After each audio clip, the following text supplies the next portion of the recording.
Hi, in this brief video I'm just going to talk to you about George Osborne's autumn statement and specifically about buy-to-lets and the stamp duty changes. My name's Aran Curry, and having helped our investors, our clients and ourselves to buy over 1,000 properties over the last decade, we're well placed to be able to give you some good, solid advice. The newspapers, the news last night are all running sensational stories telling us how this is the end of buy-to-let. But you need to know the facts and you need to make the right decisions. So first of all, what is the announcement? What are the changes that are going to take place? So from the 1st of April next year, the 1st of April 2016, you can see that the stamp duty thresholds have been changed for people specifically buying buy-to-let properties. It's not 100% clear yet, but we're pretty certain it's whether you're buying them in your own personal name or whether you're buying them in a limited company. And you can see on the screen that what they're doing is adding another 3% to whatever the stamp duty would have been if you're buying it for buy-to-let purposes. So for example, 250,000 up to 925,000 range, you used to pay 5% of that amount. Now it will be 8%. This also works down at the bottom end. So from 40,000 up to 125,000 purchase price, for a normal purchase, for a residential purchase, it's 0%, but it will now for a buy-to-let purchase be 3%. Just for absolute clarity here, the percentage is charged on that element. So for example, how it is now, from 40,000 to 125,000, 0% is paid, but then from 125 up to 250, 2% of whatever that balance is paid. So let's look at some examples. So here's the first example. If you were to buy a house now for £275,000 on a residential basis, then the stamp duty is worked out 0% on the first 125,000, as you can see, 2% on the next 125,000, which is 2,500, and then 5% on the final 25,000. So that gives a total bill of 3,750. You can also see on the same slide, going forward, if you were buying this for buy-to-let purposes, that you're getting charged an extra 3% on that 275,000, which is an extra 8,250. So your stamp duty bill now is £12,000 instead of 3,750. Okay.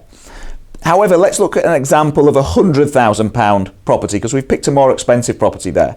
£100,000 property. The stamp duty would have been 0 because it's less than 125,000.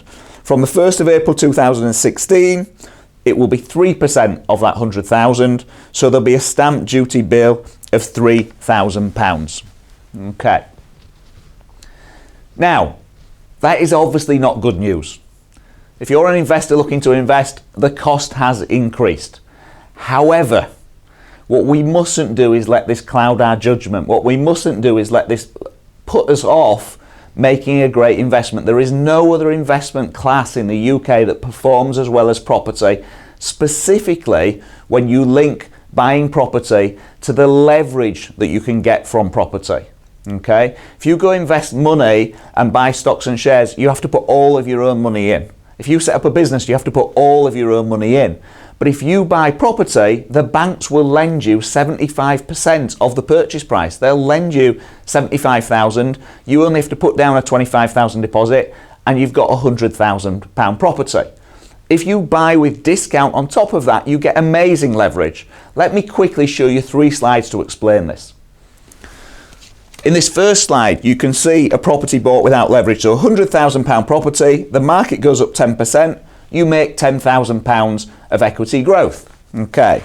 However, if you buy with leverage, financial leverage, you can see on this next slide, 4 properties all bought that are worth £100,000 each with £75,000 mortgages on them. If the market now goes up 10%, you've just got 4 houses that are worth £110,000. So the value of your properties has gone up £40,000, even though the market's only gone up 10%. On top of that, if you use the equity release strategy, you can release 30,000 of that growth back into your hands. So you get 30,000 back. Market goes up 10%, you get 40% growth and 30% back into your pocket. Let's add to that bank's leverage, being able to leverage buying with discounts. If you learn the skill to buy properties with discount. So you buy these £100,000 properties for £80,000 each and get a £60,000 mortgage. Well, now your £100,000 is 5 deposits for £20,000 each. So you're able to buy 5 houses. When the market goes up 10%, those 5 houses become worth £110,000 each. You've now got £50,000 of equity growth. You got £100,000 worth of equity because you were good enough to buy with discount. So you've made £150,000 of growth, even though the market has only actually gone up 10%.